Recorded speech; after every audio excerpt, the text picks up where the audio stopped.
Vitamin chapter की ये सबसे बेस्ट क्लास होने वाली है, तो चलिए शुरू करते हैं। विटामिन है ना, वो हमारे शरीर को बहुत कम मात्रा में आवश्यकता होती है। विटामिन दो प्रकार के होते हैं। पहले जो जल में घुलनशील होते हैं, दूसरे जो वसा में घुलनशील होते हैं। जल में जो घुलनशील होते हैं वो विटामिन बी और विटामिन सी है। वसा में जो घुलनशील होते हैं वो विटामिन के, विटामिन ई, विटामिन डी और विटामिन ए है। जो जल में घुलनशील है उनको हम WBC से याद रखेंगे। W से वाटर और B और C विटामिन हो जाएंगे। ऐसे ही जो वसा में घुलनशील है उन्हें हम कीड़ा से याद रखेंगे। कीड़ा से विटामिन के, विटामिन ई, विटामिन डी और विटामिन ए। विटामिन या तो पानी में घुलनशील होते हैं या वसा में। वसा में घुलनशील विटामिन शरीर में संग्रहित किए जा सकते हैं। अब बात करते हैं इनके वैज्ञानिक नाम की। तो विटामिन ए का वैज्ञानिक नाम है रेटिनोल। विटामिन बी का वैज्ञानिक नाम है थायमिन। विटामिन सी का वैज्ञानिक नाम है एस्कॉर्बिक अम्ल। विटामिन डी का वैज्ञानिक नाम है कैल्सीफेरोल। विटामिन ई का वैज्ञानिक नाम है टोकोफेरोल। विटामिन के का वैज्ञानिक नाम है फाइलोक्विनोन। अब बात करते हैं बी कॉम्प्लेक्स के रासायनिक नाम की, यानी वैज्ञानिक नाम की। तो B1 का जो वैज्ञानिक नाम है वो थायमिन है। B2 का राइबोफ्लेविन। B3 का नियासिन। B5 का पेंटोथेनिक अम्ल। B6 का पायरोडोक्सिन। B7 का बायोटीन। B9 का फोलिक अम्ल हो जाएगा और B12 का साइनोकोबाल्मिन। अब बात करते हैं विटामिन ए की। इसके जो स्रोत है वो गाजर, मछली, पालक, शकरकंद। बात करें इसके फंक्शंस की तो ये दृष्टि से संबंधित है, प्रतिरक्षा प्रणाली को बढ़ाता है। इसकी कमी से जो रोग है वो आंखों से संबंधित रोग होंगे, जैसे रथोंदी, अश्रुशुष्क रोग, केरेटोमलेशिया। क्वेश्चन है निम्नलिखित में से कौन सा विटामिन ए का अच्छा स्रोत है? तो गाजर ऑप्शन बी इसका करेक्ट आंसर हो जाएगा। बात करते हैं विटामिन सी की। तो इसके स्रोत है खट्टे फल, जैसे आंवला है, टमाटर है, अमरूद है। बात करें इसके फंक्शंस की तो घाव भरना, रोग प्रतिरोधक क्षमता को बढ़ाना। इसकी कमी से जो रोग है वो स्कर्वी और सामान्य बुखार।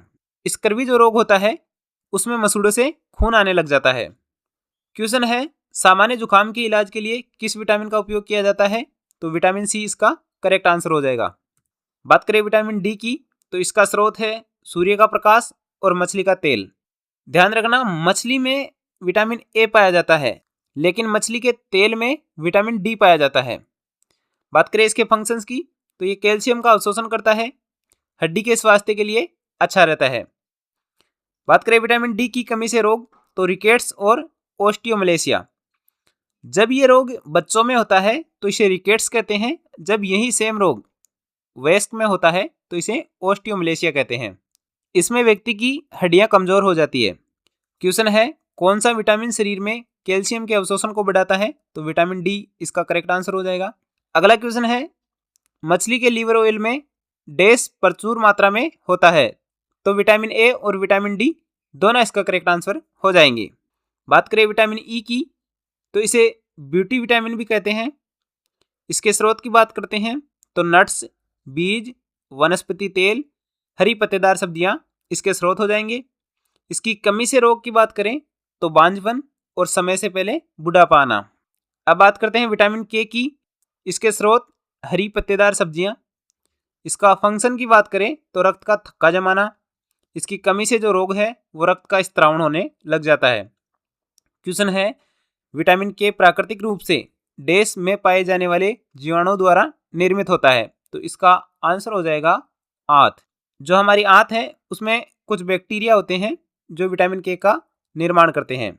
अब बात करते हैं विटामिन बी कॉम्प्लेक्स की। तो विटामिन B1 का जो वैज्ञानिक नाम है वो थायमिन होगा और इसकी कमी से जो रोग है वो बेरीबेरी होगा। बेरीबेरी रोग में मांसपेशियां कमजोर पड़ जाती हैं।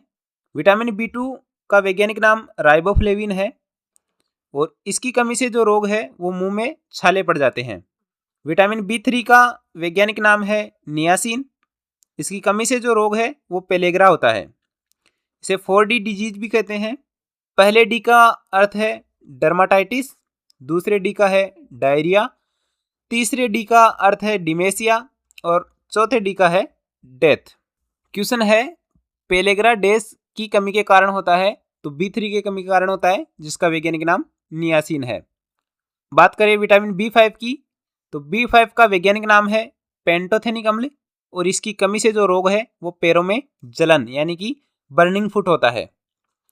विटामिन B6 की बात करते हैं तो वैज्ञानिक नाम होगा पायरिडोक्सिन, और इसकी कमी से जो रोग है वो है एनीमिया। विटामिन B7 का वैज्ञानिक नाम बायोटीन है, और इसकी कमी से जो रोग है वो बाल झड़ना, त्वचा की समस्याएं आती है। बात करते हैं विटामिन B9 की, तो वैज्ञानिक नाम होगा इसका फोलिक अम्ल। स्रोत है हरी पत्तेदार सब्जियां, इसके कार्य हैं DNA का निर्माण, RBC का निर्माण। इसकी कमी से जो रोग होता है वो मेगालोब्लास्टिक एनीमिया होता है।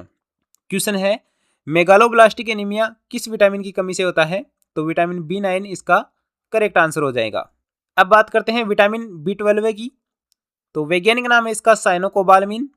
इसकी कमी से जो रोग है वो पर्नीशियस एनीमिया होता है। क्वेश्चन है कोबाल्ट किस विटामिन में पाया जाता है, तो B12 इसका करेक्ट आंसर होगा। कौन सा विटामिन यीस्ट में प्रचुर मात्रा में पाया जाता है, तो विटामिन B इसका करेक्ट आंसर होगा। अब विटामिन में एक पॉइंट और आता है मिनरल्स का, खनिज का, तो उसकी बात करते हैं। तो सबसे पहले आयरन की बात करते हैं, तो इसके स्रोत है मांस मछली, अंडे, हरी सब्जियां, सलजम, अंकुरित गेहूं। इसका जो कार्य है वो RBC का निर्माण करना होता है, और इसकी कमी से जो रोग है वो एनीमिया होता है। बात करते हैं कैल्शियम की, तो कैल्शियम के जो स्रोत है वो दूध है, दूध के उत्पाद है। वर्क की बात करें तो हड्डियां और दांतों को मजबूत बनाता है, और रक्त का थक्का जमाता है। ये इंपॉर्टेंट है कि कैल्शियम भी रक्त का थक्का जमाता है, और इसकी कमी से जो रोग है वो रिकेट्स और ओस्टियोपोरोसिस होते हैं। क्वेश्चन है निम्नलिखित में से कौन सा एक कैल्शियम का स्रोत नहीं है, तो ये तीनों कैल्शियम के स्रोत है, और गाजर है जो कैल्शियम का स्रोत नहीं है, तो करेक्ट आंसर हो जाएगा ऑप्शन नंबर डी, गाजर। अब बात करते हैं आयोडीन की। आयोडीन का जो स्रोत है वो आयोडीन युक्त नमक, समुद्री भोजन और जल। अगर कार्य की बात करें तो थायराइड के सही कार्य के लिए होता है। इसकी कमी से रोग की बात करें तो वो घेंगा रोग यानी गोइटर होता है, एक हाइपोथायराइडिज्म होता है। क्वेश्चन है थायरोक्सिन हार्मोन के उत्पादन के लिए थायराइड ग्रंथि को किस तत्व की आवश्यकता होती है, तो करेक्ट आंसर हो जाएगा आयोडीन। अब कुछ क्वेश्चन है प्रैक्टिस के लिए। तो पहला क्वेश्चन है कौन सा तत्व प्रोटीन में नहीं पाया जाता है, तो हम जानते हैं प्रोटीन अमीनो अम्ल की श्रृंखला होती है, तो अमीनो अम्ल में CHO और N पाया जाता है, यानी हाइड्रोजन भी होगा उसमें, कार्बन भी होगा, नाइट्रोजन भी होगा और ऑक्सीजन भी होगा, लेकिन फास्फोरस इसमें नहीं पाया जाएगा, तो करेक्ट आंसर हो जाएगा ऑप्शन डी, फास्फोरस। अगला क्वेश्चन है कौन सा मानव आहार में आहारीय रेशे के कार्य को सही ढंग से दर्शाता है, तो इसका करेक्ट आंसर हो जाएगा ये पाचन में सहायता करता है। अगला क्वेश्चन है कौन से जैव अणु जैव रासायनिक अभिक्रियाओं को उत्प्रेरित करने के लिए उत्तरदायी होते हैं, तो इसका करेक्ट आंसर हो जाएगा एंजाइम। अगला क्वेश्चन है शरीर में अतिरिक्त कार्बोहाइड्रेट का क्या होता है, तो जो शरीर में हमारे अतिरिक्त कार्बोहाइड्रेट होता है वो वसा में परिवर्तित होकर हमारे शरीर में संग्रहित हो जाता है। कौन सा खाद्य पदार्थ मनुष्य के लिए आहारीय फाइबर का समृद्ध स्रोत है, तो ओट्स इसका करेक्ट आंसर हो जाएगा। कौन सा प्रोटीन जीवमंडल में सबसे प्रचुर मात्रा में पाया जाता है, तो रूबिस्को इसका करेक्ट आंसर होगा। लास्ट क्वेश्चन है पित्त नली के अवरुद्ध होने पर व्यक्ति में किस विटामिन की कमी होने की संभावना सबसे अधिक होती है, तो विटामिन B12 की कमी होती है। उम्मीद करूंगा आपको ये वीडियो पसंद आया होगा। वीडियो पसंद आया हो वीडियो को लाइक कर देना और चैनल को सब्सक्राइब कर देना।